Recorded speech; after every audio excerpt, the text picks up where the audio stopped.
ہم نے جہنم کی کھائی کو بہت اطمینان اور آرام سے عبور کیا تھا۔ اسے عبور کر کے میں نے پیچھے دیکھا تو دور دور تک روشنیوں کا ایک قافلہ تھا جو بلند آواز سے یہی دعا پڑھتے ہوئے ہمارے پیچھے چلا آ رہا تھا۔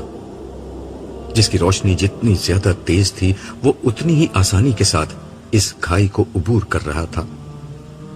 سامنے افق پر گویا دروازے سے بنے ہوئے تھے جن سے جنت کا منظر صاف نظر آ رہا تھا۔ جنت کے نگران اہل جنت پر سلامتی بھیج کر خوش آمدید کہتے اور جواب میں اہل جنت اللہ کی حمد بجا لاتے۔ ہمارے عین سامنے عرش الہی تھا۔ ہم چلتے ہوئے اس کے بالکل قریب پہنچ چکے تھے۔ عرش کیا تھا؟ ایک بقائے نور تھا۔ یہ روشنی اور نور کا ایک سیلاب تھا جس کی حقیقت کو الفاظ میں بیان کرنا ممکن نہ تھا۔ یہاں پہنچ کر ہماری اپنی روشنی عرش کی روشنی کے سامنے بے نور ہو گئی۔ عرش کے گرد صف در صف فرشتوں کی قطاریں تھیں جو مؤدبانہ انداز میں ہاتھ باندھے الحمدللہ رب العالمین کا نغمہ جاں فضا بلند کر رہے تھے۔ ہم بالکل قریب پہنچے تو میں نے دیکھا کہ فرشتوں نے اپنے بیچ سے جگہ چھوڑ رکھی ہے جس سے گزر کر لوگ قطار در قطار عرش کے نیچے داخل ہو رہے ہیں۔ ہم قریب پہنچے تو آواز آئی، میرے بندوں تمہیں خوش آمدید، تم آج ختم نہ ہونے والی بادشاہی میں داخل ہو رہے ہو، اپنے رب کی سلامتی میں تم ہمیشہ کے لیے داخل ہو جاؤ۔ ہم فرشتوں سے گزر کر آگے بڑھے تو میں نے صالح کی طرف سوالیہ انداز میں دیکھا۔ اس نے وضاحت کرتے ہوئے کہا، جنت کا راستہ عرش کے نیچے سے ہو کر داہنی طرف مڑ کر آئے گا۔ مگر ہم عرش کے نیچے کیوں جا رہے ہیں؟ براہ راست سیدھی طرف مڑ جائیں؟ صالح ہنس کر بولا، تم ہر بات وقت سے پہلے سمجھنا چاہتے ہو۔ خیر میں بتاتا ہوں، عرش کے نیچے جا کر ہر انسان کا آخری تزکیہ ہو جائے گا۔ مگر تزکیہ تو ہم دنیا میں کرتے تھے۔ تزکیہ یعنی پاکی حاصل کرنا دین کے ہر عمل کا مقصود تھا۔ دین کی پوری جد و جہد اس لیے تھی کہ انسان کا نفس پاک ہو جائے۔ مومن دنیا میں اپنے جسم کو صاف ستھرا رکھتا تھا، وہ اپنی خوراک کو پاکیزہ رکھتا تھا، وہ عبادات کے ذریعے اپنی روح اور احکام شریعت پر عمل کر کے اپنی معاشرت، معیشت اور اخلاق کو پاک رکھتا تھا۔ شیطانی ترغیبات، نفسانی خواہشات، حیوانی جذبات، یہ سب نجاستیں تھیں جن سے بچ کر بندہ مومن خود کو پاک رکھنے کی کوشش کرتا تھا۔ یہ دنیا میں اہل ایمان کی کوشش تھی جس کا بدلہ آج رب کی پاکیزہ جنت میں داخلے کی صورت میں دیا جا رہا ہے۔ لیکن اس پاک جنت میں داخلے سے قبل اللہ تعالیٰ خود اہل ایمان کو پاک کریں گے، جس کے بعد ان کی روح، جسم اور اخلاق ہر ناپاکی سے دھل جائے گا۔ کیا مطلب؟ مطلب یہ کہ تمہارا جسم جو دنیا میں خون، نجاست، بدبو اور دیگر ناپسندیدہ چیزوں سے بھرا ہوا تھا اب نور سے بھر جائے گا، جس کے بعد تمہارے جسم سے فضلات نکلیں گے، نہ بو آئے گی اور نہ بدبو دار پسینہ بہے گا۔ تمہارے سانس کے ساتھ خوشبو آئے گی، بولو براز کی جگہ خوشبودار پسینہ آئے گا۔ تمہارے کان، ناک، آنکھ، منہ اور جسم سے کوئی گندگی نہیں نکلے گی۔ اسی طرح تمہارے دل سے ہر منفی جذبہ جیسے حسد، تکبر، کینہ، پرائی عورت کے لیے شہوت، نفرت، تعصب وغیرہ ختم ہو جائیں گے۔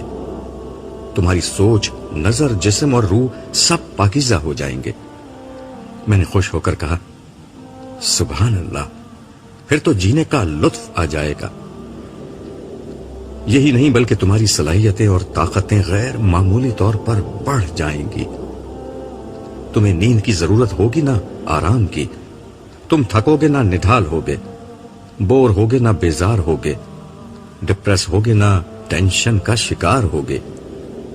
تم جتنا چاہو گے کھاؤ گے، جتنا چاہو گے پیو گے، تمہیں بد ہضمی نہ ہوگی، نہ بیت الخلا جانے کی حاجت۔ تمہارے اندر طاقت کا خزانہ بھر جائے گا، تم ہمیشہ صحت مند رہو گے، ہمیشہ جوان رہو گے اور سب سے بڑھ کر اتنے حسین اور خوبصورت ہو جاؤ گے کہ کچھ حد نہیں۔ یہ تمہاری چند اندرونی کیفیت کا بیان ہے، خارج کی نعمتیں اور درجات تو ابھی سامنے آنے ہیں۔ کیا سب کے ساتھ یہی ہوگا؟ ہاں، سب کے ساتھ یہی ہوگا، البتہ جس کے اعمال جتنے زیادہ اچھے ہوں گے اس کی طاقت، حسن اور کمال اتنا ہی زیادہ ہوگا۔ میرے منہ سے بے اختیار نکلا، الحمدللہ رب العالمین۔ ہم یہ گفتگو کرتے ہوئے عرش کے بالکل قریب پہنچ چکے تھے۔ صالح نے یہاں پہنچ کر مجھ سے کہا، عبداللہ اب میں تم سے جدا ہو رہا ہوں، تم یہاں داخل ہوگے تو جنت کے دروازے پر نکلو گے، میں وہیں دروغہ جنت کے ساتھ تمہیں مل جاؤں گا، تم اطمینان سے آگے بڑھو۔ یہ کہہ کر وہ رخصت ہو گیا۔ میں ایک لمحے کے لیے کھڑا سوچتا رہا، آخر اچانک میرے سامنے ایک دروازہ کھل گیا، آواز آئی، اے نفس مطمئنہ، اپنے رب کی طرف لوٹ آ، اس طرح کہ تو اس سے راضی ہے اور وہ تجھ سے، پھر داخل ہو جا میرے بندوں میں اور داخل ہو جا میری جنت میں۔ میں ان الفاظ سے حوصلہ پا کر آگے بڑھا اور دروازے کے اندر داخل ہو گیا۔ میری زبان پر بے اختیار یہ کلمات جاری تھے، اللہ اکبر، اللہ اکبر، لا الہ الا اللہ، واللہ اکبر، اللہ اکبر وللہ الحمد۔ اندر داخل ہوتے ہی مجھے یہ محسوس ہوا کہ میں ایک راہداری میں آگے بڑھ رہا ہوں۔ اندر داخل ہوتے ہی مجھے ایک بہت خوشگوار احساس ہو رہا تھا۔ میرا اندازہ تھا کہ یہ راستہ غیر محسوس طریقے پر دائیں سمت میں مڑ رہا ہے۔ میں کچھ ہی دور گیا تھا کہ اچانک رنگ و نور کے مرغولوں نے میرا احاطہ کر لیا، قوس و قزح کے رنگ میرے اطراف میں جگمگانے لگے۔ میں پورے سکون و اعتماد کے ساتھ آگے بڑھتا گیا۔ یکا یک نور کی ایک چادر میرے آر پار ہو گئی، اس کے ساتھ ہی میرے وجود کا ریشہ ریشہ لطف و سرور کے احساس میں ڈوب گیا۔ مجھے لگا کہ میں ہواؤں میں اڑ رہا ہوں، میرا جسم بالکل بے وزن اور ہلکا ہو گیا۔ مجھے لگا کہ میرا جسم تحلیل ہو گیا ہے اور میں صرف روح کی شکل میں باقی ہوں۔ میں بے خود ہو کر آگے بڑھتا رہا۔ کچھ ہی دیر بعد پھر وہی دودھیا راہداری میرے سامنے تھی اور میں اس میں چلا جا رہا تھا، مگر اب میرے احساسات میں زمین و آسمان کا فرق آ چکا تھا۔ مجھے لگ رہا تھا کہ میں بدل کر کچھ سے کچھ ہو چکا ہوں۔ قوت، طاقت، سکون و اطمینان اور اعتماد کی ایک ناقابل بیان کیفیت تھی جس میں چلا جا رہا تھا کہ اچانک مجھے ٹھہرنا پڑا۔ میرے سامنے ایک ایسا مقام تھا جہاں سے 8 راستے نکل رہے تھے۔ ہر راستے پہ یہ درج تھا کہ یہ راستہ جنت کے کس دروازے پر نکلے گا۔ میں یہ پڑھنے کی کوشش کر رہا تھا کہ کیا لکھا ہے۔ ایک آواز آئی، شہداء کے دروازے سے اندر چلے جاؤ۔ میں نے غور کیا تو دائیں طرف پہلا دروازہ انبیاء کا تھا اور اس کے برابر میں دوسرا دروازہ صدیقین اور پھر شہداء کا دروازہ تھا۔ میں اسی میں داخل ہو گیا۔ یہ بھی ایک راہداری تھی جو ایک دروازے پر ختم ہو رہی تھی۔ میں اس دروازے سے باہر آ گیا۔ اس سے پہلے کہ میں باہر نکل کر کسی چیز کا جائزہ لیتا، میں نے اپنے سامنے صالح کو موجود پایا۔ اس کے ساتھ ایک فرشتہ کھڑا ہوا تھا۔ صالح کے بجائے اس نے آگے بڑھ کر میرا استقبال کیا اور کہا، السلام علیکم، ہمیشہ باقی رہنے والی جنت کی اس بستی میں آپ کو خوش آمدید۔ صالح نے مجھے آپ کا نامہ اعمال دیا جس میں آپ کا نام عبداللہ بیان ہوا ہے، مگر اس کے ساتھ اعزازات اتنے لکھے ہوئے تھے کہ سمجھ میں نہیں آتا کہ آپ کو کیا کہہ کر مخاطب کروں۔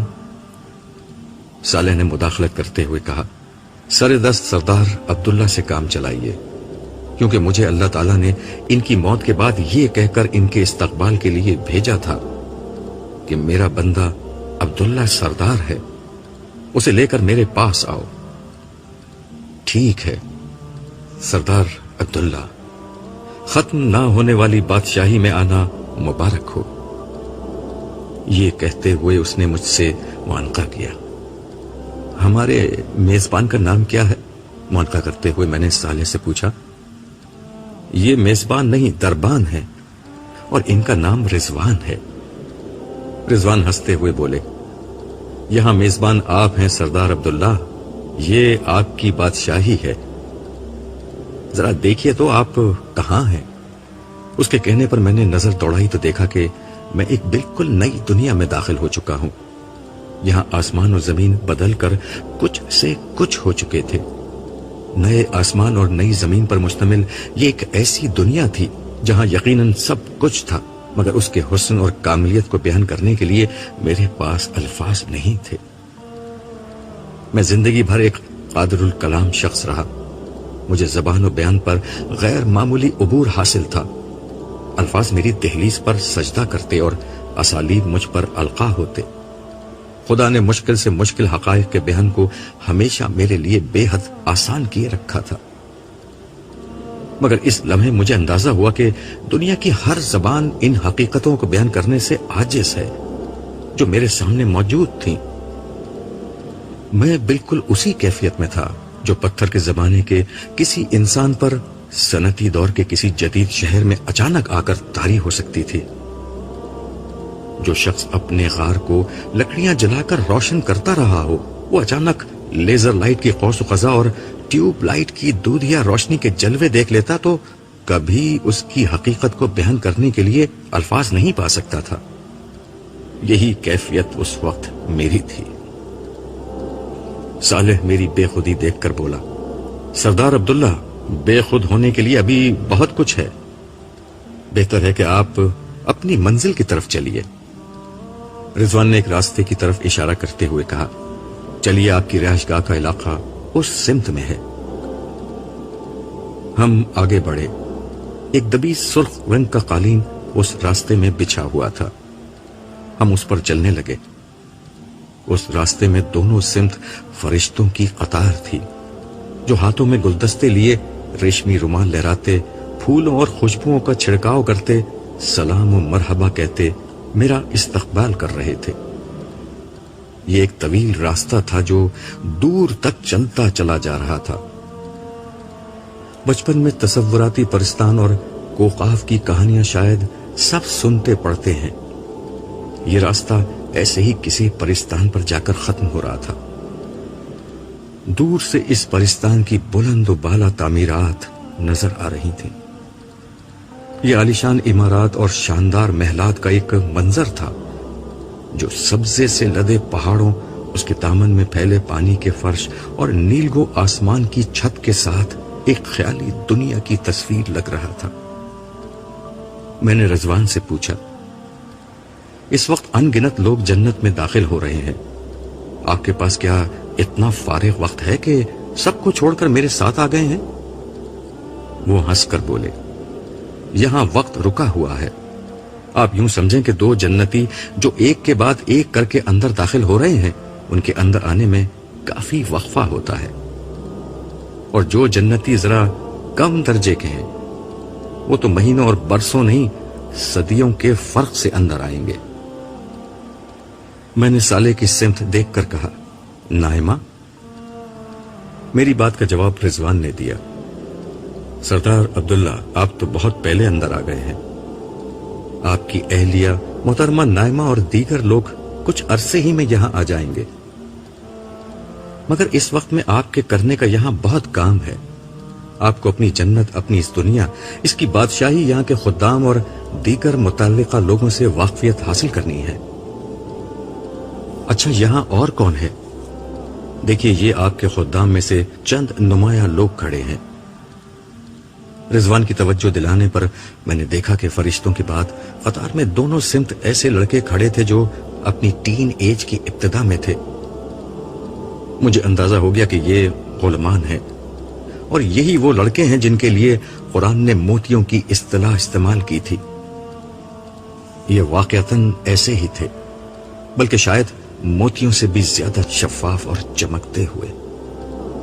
مجھے اندازہ ہوا کہ قرآن مجید نے جن حقائق کو بیان کرنے کی ذمہ داری اٹھائی تھی، انسانی زبانیں ان کے بیان کے لیے اسالیب، تشبیہات اور استعاروں کا کتنا مختصر سرمایہ اپنے اندر لیے ہوئے تھی۔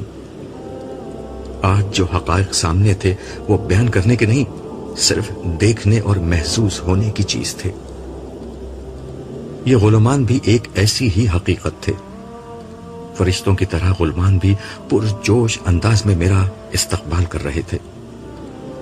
البتہ جیسے ہی میں ان کے قریب پہنچتا، وہ گھٹنوں کے بل بیٹھ کر اپنا سر جھکا دیتے۔ یہ موتیوں کی ایک لڑی تھی جو میرے استقبال میں بچھی جا رہی تھی۔ قطار جب کافی طویل ہو گئی تو میں نے صالح سے کہا، بھائی یہ نمایاں لوگ ہی اتنی تعداد میں ہیں تو کل خدام تعداد میں کتنے ہوں گے؟ اور اتنے لوگوں کا میں کیا کروں گا؟ صالح کے بجائے رضوان نے، جو اسرار جنت سے زیادہ واقف تھے، جواب دیا، آپ زمین سے آسمانوں تک پھیلی ہوئی ایک عظیم بادشاہی کے سربراہ ہیں۔ ان گنت کام ہیں جو آپ کو اس نئی زندگی میں اللہ تعالی کی طرف سے تفویض کیے جائیں گے۔ آپ ان کاموں کے لیے ان خدام کو استعمال کریں گے۔ یہ آپ کی ذاتی خدمت سے لے کر آپ کی عظیم سلطنت کی بیوروکریسی اور انتظامیہ تک کے سارے فرائض سر انجام دیں گے۔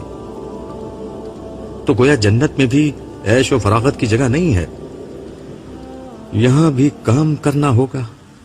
میں نے ہنستے ہوئے تبصرہ کیا، آپ بے فکر رہیں، یہاں کام مشقت نہیں، عیش ہوگا۔ باقی جس عیش و فراغت کو لوگ دنیا میں ڈھونڈتے تھے اس کی بھی یہاں کوئی کمی نہیں ہے۔ مگر یہ کام ہوگا کیا؟ میں تو یہ جانتا ہوں کہ آپ نے بادشاہی میں پیش آنے والے مسائل کے بغیر بادشاہی کرنی ہے۔ باقی اصل حقیقت تو صرف اللہ تعالیٰ جانتے ہیں، اور وہ دربار کے دن یہ ساری باتیں آپ کو براہ راست خود بتا دیں گے۔ ہم کچھ دور اور چلے تو صالح نے کہا، اب حوریں آ رہی ہیں۔ صالح کے اس جملے کے ساتھ ہی مجھے حوروں کے بارے میں اس کی وہ شاعرانہ تعریف یاد آ گئی جو اس نے میدان حشر میں کی تھی۔ میں اس وقت صالح کی باتوں کو مبالغہ سمجھا تھا، اب محسوس ہوا کہ اس کے بیان میں مبالغہ نہیں، کچھ کمی تھی۔ حقیقت اس سے کہیں زیادہ برتر تھی۔ ہم جیسے ہی ان کے قریب پہنچے تو غلامان کے برخلاف انہوں نے ایک مختلف کام کیا۔ وہ گھٹنوں کے بل بیٹھنے کے بجائے دو زانوں بیٹھی اور کمر کو خم دے کر سر جھکا دیا۔ میں نے رک کر صالح سے پوچھا، یہ کیا کر رہی ہیں؟ یہ دیدہ دل فرش راہ کر رہی ہیں، اس نے ہنستے ہوئے کہا۔ رضوان نے وضاحت کرتے ہوئے کہا، اصل میں انہوں نے آپ کے قدموں کو راحت پہنچانے کے لیے اپنے بال فرش پر بچھائے ہیں، اسی لیے یہ اسی طرح جھکی ہوئی ہے۔ اس کے کہنے پر میں نے غور کیا کہ وہ اس طرح سر کو جھٹکا دے کر جھک رہی ہیں کہ دونوں سمتوں سے ان کے بال زمین پر بچھ کر ایک ریشمی فرش بناتے جا رہے ہیں۔ حسن کی یہ ادا میں نے زندگی میں پہلی دفعہ دیکھی تھی۔ میں پورے اعتماد اور وقار کے ساتھ مسکراتا ہوا آگے بڑھ رہا تھا۔ جب میرے قدموں نے ریشمی زلفوں سے بنے اس فرش کو چھوا تو سرور کی ایک لہر میری روح کے اندر تک تیرتی چلی گئی۔ گرچہ میرے جسم پر انتہائی لطیف مخملی اور دیدہ زیب شاہی لباس تھا، لیکن میں نے جوتے نہیں پہن رکھے تھے۔ اس دوران میں رضوان نے مجھے ان حور و خدام کے متعلق مزید بتاتے ہوئے کہا، ان حور و غلمان کے ظاہر سے ان کے بارے میں کسی غلط فہمی کا شکار نہ ہو جائیے گا۔ یہ لڑکے اور لڑکیاں انتہائی غیر معمولی قوتوں اور صلاحیتوں کے مالک ہیں۔ یہ لوگ آپ کے حکم پر زمین و آسمان ایک کر دینے کی صلاحیت رکھتے ہیں۔ یہ الگ بات ہے کہ یہ آپ سے اتنی محبت کرتے ہیں کہ آپ کے لیے جام شراب بھرنے کو بھی اپنی سعادت سمجھتے ہیں۔ اللہ تعالیٰ نے ان کو جو کچھ دیا ہے ابھی آپ کو اس کا معمولی سا اندازہ بھی نہیں ہے۔ میں رضوان کی بات کے جواب میں خاموش رہا۔ میرا دھیان احساس شکر گزاری کے ساتھ اس ہستی کے قدموں میں سجدہ ریز ہو گیا جس نے ایک فقیر اور بندہ عاجز کو بہت معمولی عمل کے بدلے میں اس عزت و سرفرازی سے نوازا تھا۔ بے اختیار میری آنکھوں سے آنسو بہنے لگے اور میں خود بھی سجدے میں جا گرا۔ میری زبان پر تسبیح و تمجید کے الفاظ تھے۔ میں اسی حال میں تھا کہ اچانک بارش کے قطروں کی سی آواز آنا شروع ہو گئی۔ صالح نے میری حیرت دور کرتے ہوئے کہا، عبداللہ اٹھو اور اپنے سجدے کی مقبولیت دیکھو۔ میں اٹھا تو ایک حیرت انگیز منظر میرا منتظر تھا۔ میں نے دیکھا کہ حور و غلمان کے چہروں پر بشاشت اور خوشی کی لہر دوڑ رہی تھی اور ان کی جھولیاں انتہائی حسین موتیوں سے بھری ہوئی تھی۔ میں کچھ نہیں سمجھ پایا۔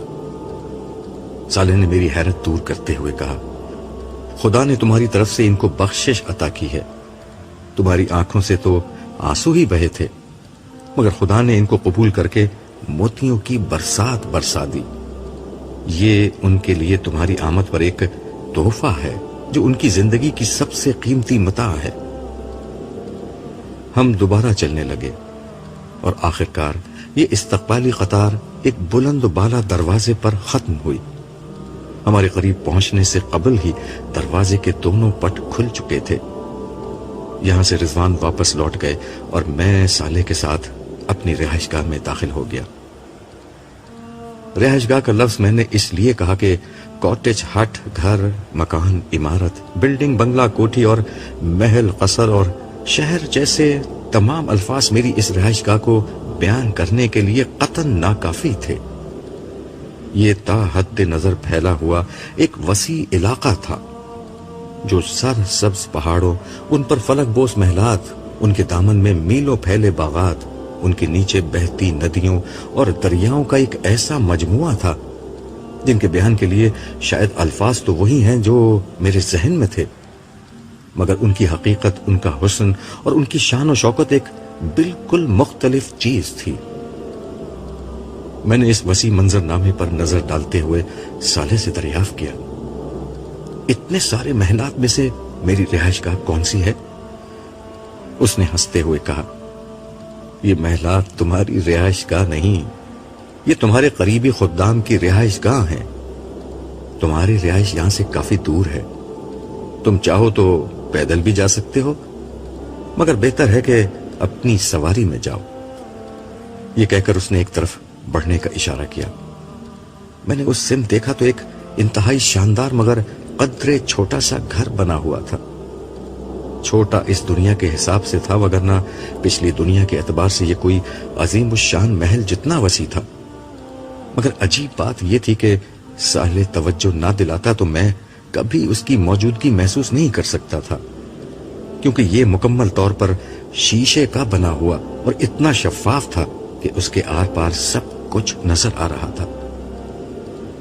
صالح آگے بڑھا تو میں اس کے پیچھے اس خیال سے چلا کہ اس گھر میں کوئی گاڑی وغیرہ جیسی سواری کھڑی ہوگی، مگر وہ سیدھا مجھے اس گھر کے وسط میں موجود ایک کمرے میں لے گیا جہاں ہیرے جواہرات سے مرصع شاہانہ انداز کی عالی شان نشستیں نصب تھیں۔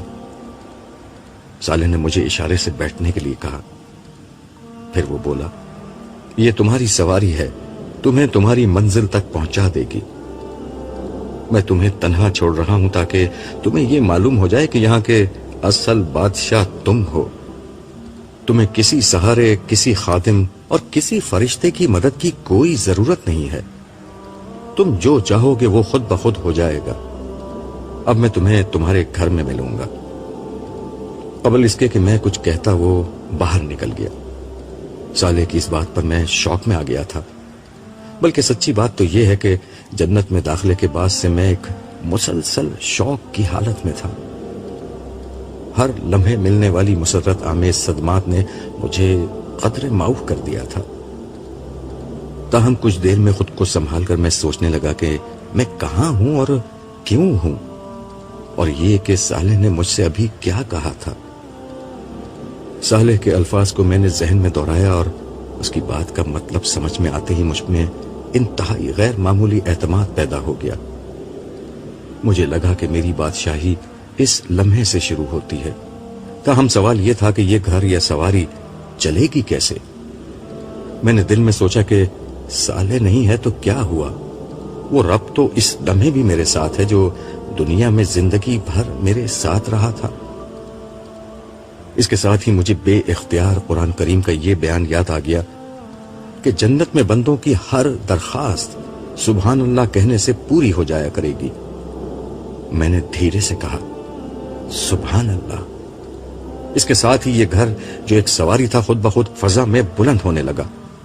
میں خوشی سے کھلکھلا اٹھا اور میں نے زور سے پکار کر کہا بسم اللہ مجریہا و مرساہا۔ یہ پیغمبر نوح علیہ السلام کے الفاظ تھے جو آپ نے اپنی کشتی میں بیٹھ کر کہے تھے۔ میری سواری دھیرے دھیرے ایک سمت بڑھنے لگی۔ میں خاموشی سے سر ٹکا کر نیچے پھیلے ہوئے حسین مناظر سے لطف اندوز ہونے لگا۔ گھر دھیرے دھیرے اڑ رہا تھا۔ مجھے محسوس ہوا کہ نیچے شام سا دھندلکا پھیلنے لگا ہے۔ کچھ ہی دیر میں ہر طرف مکمل تاریکی چھا گئی۔ اس کے ساتھ ہی شیشے کا یہ گھر دودھیا رنگ کی اس روشنی سے جگمگا اٹھا جس کا ماخذ اور منبع کہیں نظر نہ آتا تھا۔ اندھیرے میں میرا سفر جاری تھا۔ باہر دور تک گہری تاریکی چھائی ہوئی تھی، مگر اس تاریکی میں کوئی اندیشہ، کوئی خوف نہیں تھا۔ تاریکی کی اس تہ پر دبی سناٹے کی ایک اور تہ جمی ہوئی تھی، مگر اس سناٹے میں بھی کوئی وحشت، کوئی دہشت نہیں تھی۔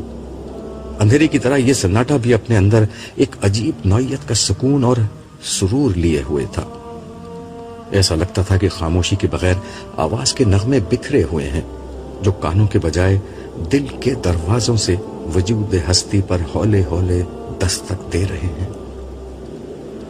بغیر ساز کے کچھ سر فضا میں بکھرے ہوئے ہیں جو سماعتوں کے در و دیوار کے بجائے شعور کے دریچوں سے میں گدائے دل کی دنیا میں داخل ہو کر محو رقص ہیں۔ رہی تاریکی تو مجھے اس کا مقصد صرف ایک نظر آتا تھا، وہ یہ کہ تاریکی اس روشنی کو خوب نمایاں کر دے جو بہت دور فضا میں بلند ایک دیے کی مانند روشن تھی۔ یہ روشنی آسمان کے کسی تارے کی نہ تھی۔ اس وقت زمین کی طرح آسمان بھی تاریکی کی چادر اوڑھے ہوئے تھا۔ یہ روشنی ایک بلند پہاڑ کی چوٹی سے اٹھ رہی تھی۔ اندھیرے میں یہ روشنی بے حد حسین اور دلکش لگ رہی تھی، اتنی کہ اس سے نظر ہٹانے کا دل نہیں چاہتا تھا۔ پھر میں نے سوچا کہ اس اندھیرے میں دیکھنے کو اور رکھا ہی کیا ہے۔ میرے دل میں خواہش پیدا ہوئی کہ کیا ہی اچھا ہو کہ میں نیچے کا منظر روشنی میں دیکھ سکوں۔ میں نے سبحان اللہ کہا، جس کے ساتھ ہی تاریکی چھٹ گئی اور نیچے کا منظر صاف نظر آنے لگا۔ نیچے تا حد نظر وسیع اور عریض پھیلا ہوا ایک سر سبز شاداب میدان تھا جس کے عین وسط میں سنگ مرمر کا ایک سفید پہاڑ نظر آ رہا تھا۔ یہ کسی پہاڑی سلسلے کا کوئی حصہ نہیں بلکہ تنہا و یکتا سنگ مرمر کا ایک بلند ٹیلہ تھا جو زمین کے سینے میں کسی تنہا ستون کی طرح ایستادہ تھا۔ اس پہاڑ کی چوٹی بلند ہوتے ہوتے ایک نیزے کی نوک کی طرح باریک ہو کر ختم ہو رہی تھی، مگر یہ پہاڑ کا خاتمہ نہ تھی بلکہ یہ نوک اس عظیم و شان اور عالی شان محل کی بنیاد کا کام کر رہی تھی جو عین اس کے سرے پر بنا ہوا تھا۔ مجھے یہ منظر حقیقت سے زیادہ کسی مصور کے تخیل کا شاہکار محسوس ہو رہا تھا، اس لیے کہ میدانوں میں ایسے پہاڑ کی اتنی باریک چوٹی اور چوٹی کے سہارے کھڑے ایسے محل حقیقت میں نہیں موجود ہوا کرتے۔ مگر وہ پچھلی دنیا کی باتیں تھیں، اب تو آزمائش اور طبعی قوانین کی وہ سابقہ دنیا ختم ہو چکی تھی۔ ایک نئی دنیا وجود میں آ چکی تھی جس میں میری بادشاہی تھی اور میں تھا۔ میں نے سوچا انسانی تاریخ ہزاروں لاکھوں برس کا سفر طے کر کے دور توحید میں داخل ہو چکی ہے، جب زمین کا انتظام خدا کے فرشتوں نے سنبھال کر ہر ناممکن کو ممکن کر دیا ہے اور ایک ایسی دنیا بنا دی ہے جس کی تاریکی ہر خوف اور خاموشی، ہر اندیشے سے پاک ہے، جس کا اندھیرا چراغاں کا حصہ اور خاموشی موسیقی کا سامان ہوا کرتی ہے۔ میری خواہش پر ایک دفعہ پھر تاریکی چھا چکی تھی، تاریکی سے مجھے خیال آیا کہ کچھ اہل جہنم کا حال بھی دیکھوں۔ میں نے سبحان اللہ کہا اور اس کے ساتھ ہی میرے بائیں طرف نیچے کی سمت ایک اسکرین سی نمودار ہو گئی۔ اس پر جو منظر نمودار ہوا وہ حد درجے دہشتناک تھا۔ یہ جہنم کے وسطی حصے کا منظر تھا۔ خوفناک اور توانا فرشتے بھڑکتی ہوئی آگ سے چند انتہائی بد ہیبت اور بد شکل انسانوں کو گھسیٹ گھسیٹ کر باہر نکال رہے تھے۔ ان کے گلوں میں توق تھے اور پاؤں میں بھاری اور نوکیلی زنجیریں بندھی ہوئی تھیں۔ ان کے چہرے کا گوشت آگ میں جھلس چکا تھا۔ ان کے جسم پر تارکول کا بنا ہوا لباس تھا جس سے سلگتی آگ ان کے گوشت کو جلا رہی تھی۔ وہ شدت تکلیف کے مارے چیخ رہے تھے، رو رو کر اللہ سے فریاد کر رہے تھے کہ انہیں ایک دفعہ دنیا کی زندگی میں جانے کا موقع دیا جائے، پھر وہ کبھی ظلم، کفر اور نا انصافی کے قریب بھی نہیں بھٹکیں گے۔ مگر وہاں چیخنا، رونا اور دانت پیسنا سب بے سود تھا۔ پھر ان جہنمیوں نے چلا چلا کر پانی مانگنا شروع کیا تو فرشتے ان کو گھسیٹتے ہوئے پانی کے کچھ چشموں تک لے گئے۔ یہاں ابلتے پانی سے بھاپ اٹھ رہی تھی، مگر یہ جہنمی اتنے پیاسے تھے کہ اسی پانی کو پینے پر مجبور تھے۔ وہ کھولتے ہوئے پانی کو پیتے اور چیختے جا رہے تھے۔ وہ اس پانی سے منہ ہٹاتے مگر کچھ ہی دیر میں اتنی شدید پیاس لگتی کہ پھر وہ جانوروں کی طرح اسی پانی کو پینے پر خود کو مجبور پاتے۔ اس عمل کے نتیجے میں ان کی چہروں کی کھال اتر گئی اور ان کے ہونٹ نیچے تک لٹک گئے تھے۔ یہ منظر دیکھ کر میں نے بے اختیار اللہ کی پناہ مانگی اور اس کا شکر ادا کیا کہ اس نے مجھے اس بدترین انجام سے بچا لیا۔ پھر میں اس منظر کو بھول کر اس جاذب نظر روشنی کو دیکھنے لگا جو پہاڑ کی چوٹی پر بنے میرے محل سے اٹھ رہی تھی۔ میری سواری دھیرے دھیرے اس محل کی سمت بڑھ رہی تھی۔ میرے دل میں خواہش پیدا ہوئی کہ محل پہنچنے سے قبل ہی میں یہاں بیٹھے بیٹھے اس کو دیکھ لوں۔ حسب معمول میں نے سبحان اللہ کہا۔ یکا یک میرا کمرہ سینما گھر میں بدل گیا، مگر اس سینما کا اسکرین سامنے نہ تھا، بلکہ دائیں بائیں، سامنے اور اوپر کی سمت محل کا منظر کسی 3D فلم کی طرح چلنے لگا۔ مجھے محسوس ہوا کہ میں خود محل کے اندر موجود ہوں اور سب کچھ دیکھ اور سن سکتا ہوں۔ آج یہاں جشن کا سما تھا۔ بلند پہاڑ کی چوٹی پر میرا یہ شاندار محل بقائے نور بنا ہوا تھا، بغیر قمقموں کے پھوٹتی ہوئی روشنیاں اور بغیر کسی شمع کے منور ہوتے فانوس اس شاندار محل کو اندھیرے کے سمندر میں روشنی کا ایک جزیرہ بنائے ہوئے تھے۔ یہ روشنی ہر سمت اور ہر رخ سے پھوٹ رہی تھی۔ یہ روشنی سے زیادہ رنگ و نور اور قوس و قزح کی وہ برسات لگتی تھی جو نگاہوں کے رستے احساسات کی دنیا کو ہر لمحہ ایک نئی لذت سے روشناس کرا رہی تھی۔ روشنی اس قدر نظر نواز بھی ہو سکتی ہے، کسی آنکھ نے کبھی اس کا مشاہدہ نہیں کیا ہوگا۔ وقفے وقفے سے یہاں نغمہ آنکھ کا ترنم چھڑتا اور دلوں کے تار چھیڑتا ہوا فضا میں بکھر جاتا۔ موسیقی اس قدر مدہوش کن بھی ہو سکتی ہے، کسی سماعت کو کبھی اس کا گمان نہ گزرا ہوگا۔ فضا میں نغمگی کی لہریں ہی معجزہ نہ تھیں، بلکہ دھیمی دھیمی خوشبو کی مہک بھی فضا کو معطر بنائے ہوئے تھی۔ خوشبو اس قدر فرحت انگیز بھی ہو سکتی ہے، کسی انسان نے کبھی اس کا تصور نہ کیا ہوگا۔ وسیع و عریض محل کی راہداریوں پر خدام کی چہل پہل بکھرے موتیوں کا منظر پیش کر رہی تھی۔ ان کے چہروں پر روشنی، لباس میں خوبصورتی، گفتار میں دلکشی اور انداز میں مستدی تھی۔ ان خدام کی منزل محل کے کونے پر بنا وسیع و عریض باغ تھا۔ یہ باغ کیا تھا؟ سبزے، پھولوں اور درختوں کا ایک ایسا گلدستہ تھا جس نے اپنے حسن سے چمن بندی کی ہر انتہا کو مات دے دی تھی۔ ہزارہ رنگ اس باغ میں بکھرے ہوئے تھے۔ صرف ایک سبز رنگ نے اتنی مختلف شکلوں میں اپنا ظہور کیا تھا کہ انہیں گنا نہ جا سکتا تھا۔ بلند و بالا درخت اور ان پر لگے ان گنت اقسام کے پھل، ہر درخت پر مختلف رنگ کے پتے، ہزارہ طرح کے پودے جن پر لگے ہوئے رنگ برنگے پھول و کلیاں، پھر یہ سب کچھ بے ترتیب نہ تھا، بلکہ اصل حسن اس ترتیب میں ہی تھا جس کے ساتھ ان درختوں، پودوں اور پھولوں کو منظم کیا گیا تھا۔ یہ باغ کسی شاعر کی دل آویز غزل کی طرح تھا، جس میں منتشر الفاظ کو وزن، قافیے اور ردیف کے نظم میں پرو کر ایک شاہکار تخلیق کیا جاتا ہے۔ اس حسین و جمیل باغ کے حسن میں وہ راستے اور روشیں قیامت ڈھا رہی تھیں جو یاقوت، موتی، زمرد، نیلم اور فیروزے جیسے قیمتی پتھروں کے سنگ ریزوں سے بنائی گئی تھیں۔ اس پر مزید وہ نہریں تھیں جو باغ کے درمیان بہتی ہوئی آنکھوں کو احساس لطافت اور ان کے بہنے کی آواز کانوں کو سرور بخش رہی تھی۔ ان نہروں میں کسی میں سفید دودھ، کسی میں جھاگ اڑاتا بے آمیز پانی، کسی میں سرخ ارغوانی شراب اور کسی میں بہتے شہد کی موجیں رواں تھیں۔ ہر نہر سے ایک منفرد نوعیت کی خوشبو اٹھ رہی تھی جو قریب جانے والے کو اپنے سحر میں جکڑ لیتی۔ نہروں کے ساتھ اور درختوں کے نیچے جگہ جگہ بیٹھنے والوں کے لیے ہیرے اور جواہرات سے جڑے ہوئے تخت، شاہانہ نشستیں، دبیس قالین اور آرام دہ تکیے رکھے ہوئے تھے۔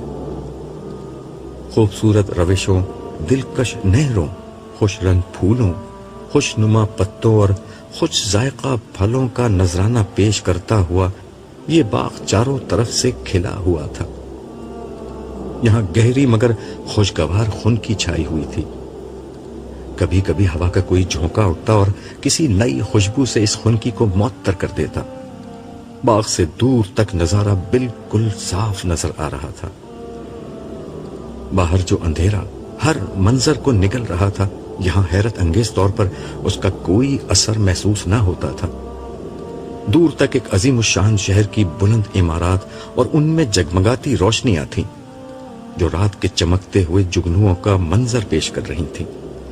آسمان پر بھی چھوٹے چھوٹے تارے جگمگا رہے تھے جن کی دودھیا روشنی نے سیاہ آسمان کو اور حسین بنا دیا تھا۔ ایک سمت میں ایک جگمگاتی ہوئی روشنی تھی جو آہستہ آہستہ حرکت کرتے ہوئے محل کی سمت بڑھ رہی تھی۔ مجھے معلوم ہو گیا کہ یہ دراصل میری ہی سواری تھی، جیسے خدا کی قدرت سے اندر بیٹھا ہونے کے باوجود میں باہر سے محل کی طرف بڑھتا ہوا دیکھ رہا تھا۔ باغ کے ایک حصے میں نے سالے کو بیٹھے ہوئے دیکھا اور دل میں سوچا کہ موصوف مجھ سے پہلے ہی یہاں پہنچ چکے ہیں۔ وہ جس جگہ بیٹھا ہوا تھا وہ غالباً باغ کا خوبصورت ترین حصہ تھا۔ اس کے ارد گرد فرش شفاف شیشے کی طرح تھا۔ فرش اتنا شفاف تھا کہ دور تک نیچے کا منظر صاف نظر آ رہا تھا۔ فرش کے نیچے ایک ڈھلتی ہوئی حسین شام کا منظر تھا جس میں سرسبز گھاس اور رنگین پھولوں سے ڈھلے میدان اور ان کے بیچ میں بہتے دریا انتہائی خوش منظر نظارہ پیش کر رہے تھے۔ یہاں سے نظر نیچے دوڑانے پر ایک حسین شام نظر آتی تو ارد گرد ایک مہکتی اور چمکتی ہوئی شب کا منظر تھا۔ نیچے اگر دریا بہ رہے تھے تو اوپر درختوں کی پھلوں سے لدی ڈالیاں تھیں جو اشارہ پا کر نیچے آنے اور من پسند میووں کا نذرانہ پیش کرنے کے لیے بے قرار تھیں۔ کچھ خدام ایک کونے پر پرندوں اور جانوروں کا گوشت سلگتی انگیٹھیوں پر بھون رہے تھے۔ ان سے اٹھنے والی اشتہا انگیز خوشبو اس لذت اور ذائقے کا اعلان عام تھی جو کھانے والوں کی بھوک کو کبھی بجھنے نہیں دیتی تھی۔ ساتھ ہی شیشے سے زیادہ شفاف مگر چاندی کے بنے ہوئے جام و سبور اور پیالہ و ساغر بہت نفاست اور خوبصورتی سے رکھے ہوئے تھے، اس انتظار میں کہ محفل کرم ہو اور وہ ساقی گری کی خدمت سے اپنے مالک کے ذوق طلب کی تسکین کریں۔ میں یہ منظر دیکھنے میں محو تھا اور مجھے احساس ہو رہا تھا کہ یہ سب کچھ میرے لیے اجنبی نہیں ہے۔ مجھے یاد آیا کہ میں برزخ کی زندگی میں ان مناظر کو دیکھ چکا تھا۔ اسی اثنا میں مجھے محسوس ہوا کہ سواری کی رفتار دھیمی ہو رہی ہے۔ میں نے اشارہ کیا اور اسکرین غائب ہو گئی۔ میری سواری منزل مقصود پر پہنچ رہی تھی۔ بلندی سے یہ جگمگاتا ہوا محل اتنا حسین لگ رہا تھا کہ میرا دل چاہا کہ میں یہاں ٹھہر کر یہ منظر دیکھتا رہوں۔ اس منظر سے لطف اندوز ہونے کے لیے میں نے محل کے اطراف میں 2-3 چکر لگائے۔ پھر مجھے خیال آیا کہ سالے نیچے میرا منتظر ہے۔ اس لیے میں نے اترنے کا فیصلہ کیا۔ میری یہ سواری یا شیش محل اسی جگہ دھیرے سے اتر گیا جہاں صالح موجود تھا۔ میں باہر نکلا تو صالح نے ایک مسرت آمیز ہنسی کے ساتھ میرا استقبال کیا اور پھر بولا، میں یہ سمجھ رہا تھا کہ تم اسے عرش سمجھ کر اس کا طواف کر رہے ہو۔ اچھا ہوا تم نے 7 چکر نہیں لگائے۔ اس کے دلچسپ تبصرے پر میں خود بھی اس کی ہنسی میں شریک ہو کر اس سے بغلگیر ہو گیا۔ پھر وہ مجھ سے علیحدہ ہوتے ہوئے بولا، تم پہلے اپنے محل کا معائنہ کرو گے یا کھانے پینے کا ارادہ ہے؟ میں تو اس رہائش گاہ کے حسن سے مبہوت ہو کر رہ گیا ہوں۔ میں سوچ بھی نہیں سکتا تھا کہ خوبصورتی اس طرح بھی تخلیق کی جا سکتی ہے۔ عبداللہ، یہ تو صرف آغاز ہے۔ اس وقت سے لے کر دربار والے دن تک جو کچھ بھی تم دیکھو گے، قرآن ان سب کو نزل یعنی ابتدائی مہمان کا سر و سامان کہتا ہے۔ جو کچھ اس کے بعد ملے گا وہ تو نہ کسی کان نے سنا، نہ کسی آنکھ نے دیکھا، اور نہ کسی دل پر کبھی اس کا خیال گزرا ہے۔ تم ٹھیک کہتے ہو، یہ باتیں قرآن و حدیث میں بیان ہوئی تھیں، مگر جنت اس سے مختلف ہے جو نقشہ قرآن مجید میں بیان ہوا ہے۔ میرا مطلب ہے کہ یہ اس بیان سے کہیں زیادہ خوبصورت جگہ ہے۔ اس کا سبب یہ ہے کہ جنت کا قرآن میں ذکر نزول قرآن کے وقت اہل عرب کے ذہنوں میں پائے جانے والے عیش و عشرت کے اعلیٰ نمونے کے پس منظر میں ہوا تھا۔ یعنی جن چیزوں کو اہل عرب زیادہ بڑی نعمت سمجھتے تھے اسی کو بیان کر دیا گیا۔ وہ آدمی بے وقوف ہوگا جو جنت کو صرف انہی تک محدود سمجھے گا۔ تم صحیح کہتے ہو، زمانہ نزول قرآن کے عرب تو شاید ان بہت سی نعمتوں کا اندازہ بھی نہ کر سکتے تھے جو میرے زمانے یعنی انفارمیشن ایج میں ایجاد ہو چکی تھی۔ قرآن مجید نے ان عربوں کی رعایت سے زرعی دور کی رفاہیت اور عیش و عشرت کا نقشہ کھینچا تھا۔ لیکن بھائی، جس سواری میں سوار ہو کر میں آیا ہوں اس نے تو میرے تخیل کو بھی شکست دے دی۔ اس طرح کی بہت سی چیزیں تم ابھی اور دیکھو گے۔ خیر، یہ بتاؤ اب کیا ارادہ ہے؟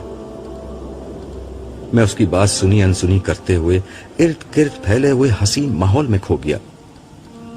میں ایک ایک چیز اور ایک ایک منظر کو اپنی نگاہوں میں سمیٹ لینا چاہتا تھا۔ صالح نے میری محویت کو دیکھا تو شرارت آمیز مسکراہٹ کے ساتھ کہنے لگا، تم غالباً حوروں کو ڈھونڈ رہے ہو۔ وہ تمہارا استقبال کرنے باہر آئی تھی، اب سب اپنی رہائش گاہوں میں لوٹ گئی ہیں۔ البتہ تم چاہو تو میں نے اسے جملہ پورا کرنے کا موقع دیے بغیر پوری سنجیدگی سے جواب دیا۔ میرے زمانے میں انسانیت کے 2 امام ہوا کرتے تھے، ایک امام کارل مارکس جو پیٹ کی زندگی کو اصل بتاتے تھے، اور دوسرے امام فرائڈ جو میں جملہ ادھورا چھوڑ کر لمحے بھر کے لیے رکا، جس پر صالح نے ایک زوردار قہقہہ لگایا۔ میں نے بھنے ہوئے گوشت کی اشتہا انگیز خوشبو کو سونگتے ہوئے کہا، میں سر دست امام کارل مارکس کی پیروی کا ارادہ رکھتا ہوں۔ دنیا میں تمام انسانوں کی زندگی وقت کی غلامی میں گزرا کرتی تھی۔ وقت کا پہیہ لمحوں، ساتوں، ایام اور ماہ و سیال کی گردشیں طے کرتا آگے بڑھا کرتا تھا۔ پہروں اور موسموں کی تبدیلی سے وقت کے گزرنے کا احساس ہوا کرتا تھا، مگر اب میں جس دنیا میں تھا وہاں وقت غلام تھا اور انسان آقا۔ لمحے اور ساعتیں، دن اور ہفتے، مہینے اور سال، صدیاں اور قرن، ان کے دن ختم ہو چکے تھے۔ وقت گزرنے کا زمانہ ماضی کی زندگی کی طرح گزر چکا تھا۔ وقت و زمانے کے آثار قدیمہ میں سے اب جو کچھ باقی تھا وہ صرف پہر اور موسم تھے، اور وہ بھی تمام تر ہمارے اختیار میں۔ انسانوں کی سلطنت میں کہیں ہمیشہ صبح کی روشنی چھائی رہتی، کہیں دوپہر کے روشن سناٹے، کہیں سپہر کی دھیمی تمازت، کہیں شام کی پھیلتی ڈوبتی شفق کی سرخی، کہیں آخر شب کی سیاہ خاموشی، اور کہیں فجر کا جھٹپٹا، کہیں بدر کامل کی چاندنی، کہیں تاروں بھری راتیں، کہیں بہاروں کی گھنی چھاؤں۔ اہل جنت کی رہائش گاہوں میں گرچہ موسم بہت معتدل اور خوشگوار رہتا، لیکن لوگوں کے ذوق کی تسکین کے لیے کہیں سانسیں منجمد کر دینے والی سردیاں تھیں تو کہیں صحرائی گرمیاں، کہیں برکھا کی رت تھی، کہیں بہار اور خزاں کے رنگ۔ غرض جو دل چاہے اور جس کی انسان خواہش کرے، وہ پہر اور وہ موسم انسانی تسکین کے لیے موجود تھا۔ میں ایک بہت بڑی سلطنت کا تنہا اور بلا شرکت غیر حکمراں بن چکا تھا۔ ہمدم دیرینہ صالح اس نئے جہان رنگ و بو میں بھی میرا رفیق اور میرا ساتھی تھا۔ اسی نے مجھے بتایا کہ یہ سلطنت وسیع ترین کائناتی نظام کا ایک حصہ تھی۔ اس نئے نظام میں تقسیم اس طرح تھی کہ تمام اہل جنت کی رہائش اسی زمین پر تھی جہاں ہزاروں لاکھوں برس تک انسانوں کی آزمائش ہوتی رہی۔ اہل جنت میں 2 کلاسیں تھیں، ایک عوام اور دوسرے خواص۔ عوام یا کم درجے کے اعمال والے وہ لوگ تھے جنہیں انعام میں ایک یا ایک سے زیادہ ستاروں اور سیاروں کو دے دیا گیا تھا۔ یہ بتانے کی شاید ضرورت نہیں کہ اب یہ ستارے آگ اور اندھیرے کا مسکن نہیں رہے تھے، بلکہ بدل کر حسین جنتوں اور پرفضا وادیوں میں بدل چکے تھے۔ خواص جنت کی حکمراں کلاس تھی۔ اس میں پہلے شہداء اور صدیقین تھے۔ ان کو اربوں کھربوں ستاروں پر مشتمل کہکشاؤں کی بادشاہی اور حکمرانی دی گئی تھی۔ میں ایسی ہی ایک کہکشاں کا حکمران تھا۔ ان سے اوپر انبیاء کرام تھے جو ان گنت کہکشاؤں پر مشتمل مجموعوں کے حکمران تھے۔ سردست یہ بات ایک راز تھی کہ کس کو کون سی جگہ کی حکمرانی ملنی ہے، وہاں کیا کرنا ہوگا۔ صالح نے مجھے بتایا کہ یہ سب کچھ اللہ تعالیٰ دربار کے دن بیان کریں گے۔ اسی روز ہر شخص کو اس کی سلطنت رسمی طور پر دے دی جائے گی۔ فی الوقت تو لوگ صرف زمین پر مقیم تھے، اور بقول صالح کے ان کو جو نعمتیں یہاں مل رہی تھیں وہ بس ابتدائی مہمان نوازی کی نوعیت کی چیزیں تھیں۔ اصل نعمتیں جن کو کسی آنکھ نے نہ دیکھا، نہ کسی کان نے سنا، اور نہ کسی دل پر ان کا گمان گزرا، وہ دربار والے دن کے بعد ہی ملنا شروع ہوں گی، جب رسمی طور پر ان کے اعزازات کا اعلان ہوگا۔ البتہ تب تک لوگوں کو پروٹوکول ان کی حیثیت کے مطابق ہی دیا جا رہا تھا۔ اس پروٹوکول کا اظہار ان تقریبات، مجالس اور دعوتوں میں ہوتا جو اہل جنت آپس میں ایک دوسرے کے احساس میں کر رہے تھے۔ گو ابھی تک سارے جنتی جنت میں داخل نہیں ہوئے تھے، مگر یہاں بھرپور زندگی شروع ہو چکی تھی۔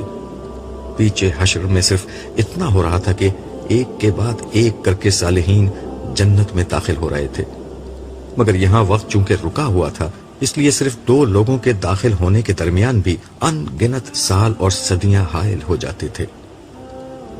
میرا اندازہ یہی تھا، اور جس کی صالح نے تائید کی تھی کہ دربار اسی وقت منعقد ہوگا جب سارے جنتی جنت میں داخل ہو چکے ہوں گے۔ یہی جنت کی ابتدائی زندگی تھی۔ اسی دوران میں مجلسیں اور تقریبات ہو رہی تھیں۔ زیادہ تر انبیاء کرام ہی تھے جو اپنی اپنی اور دیگر انبیاء کی امتوں کے شروع میں آنے والے صالحین کے احساس میں دعوتیں کر رہے تھے۔ انہی مجلسوں میں میری متعدد لوگوں سے ملاقاتیں ہوئی۔ میں اگرچہ دنیا میں بہت کم لوگوں سے ملا کرتا تھا، مگر جنت میں آنے کے بعد میں نے محسوس کیا کہ میں خلاف عادت بہت زیادہ سوشل ہو چکا ہوں۔ اس لیے میرے نئے دوست بننے لگے، لوگوں کے حالات اور ایک دوسرے کی سابقہ زندگی سے آگاہی حاصل ہونے لگی۔ میرے لیے یہ غیر متوقع تو نہیں تھا، مگر پھر بھی مجھے قدر تعجب ہوا کہ ابتدائی کامیاب لوگوں میں زیادہ تر غریب اور پریشان حال لوگ تھے۔ یہ وہ لوگ تھے جنہوں نے دنیا میں بہت پریشانیاں اور دکھ جھیلے، لیکن ہمیشہ صبر و شکر سے کام لیا۔ میں نے یہ بات خاص طور پر نوٹ کی کہ اعلیٰ ترین درجے کے ان ابتدائی جنتیوں میں ایک بات قدر مشترک تھی، یہ سب کے سب صبر کرنے والے تھے، جنہوں نے بدترین حالات میں بھی اللہ پر بھروسہ کیا اور تسلیم و رضا اور تفویض و توکل کا دامن کبھی نہیں چھوڑا۔ اسی دوران میں ایک روز صالح نے میری ملاقات میرے والدین سے کرائی۔ میرے والدین کا انتقال میری پیدائش کے فوراً بعد ایک حادثے میں ہو گیا تھا، مگر جب تک وہ زندہ رہے پیکر و وفا و طاعت بن کر رہے۔ وہ مجھے بھی خدمت رب کے لیے وقف کرنا چاہتے تھے، مگر ایک ناگہانی حادثے نے انہیں مہلت نہ دی۔ تاہم رب کریم نے اپنے صالح بندوں کی لاج رکھی۔ مشیت الہی زندگی بھر ایک یتیم کے لیے ایسے مواقع پیدا کرتی رہی کہ میرے لیے وہ بننا ممکن ہو گیا جو وہ چاہتے تھے۔ آج جنت میں آنے کے بعد مجھ پر یہ انکشاف ہوا کہ میں جو کچھ بھی تھا اس کا بنیادی سبب میرے والدین تھے، اور ان کی نیت کی بنا پر میرے ہر عمل سے ایک حصہ ان کو ملا تھا۔ یوں میرے اپنے والدین سے ملاقات رب کی رحمتوں کا ایک اور تعارف بن گئی۔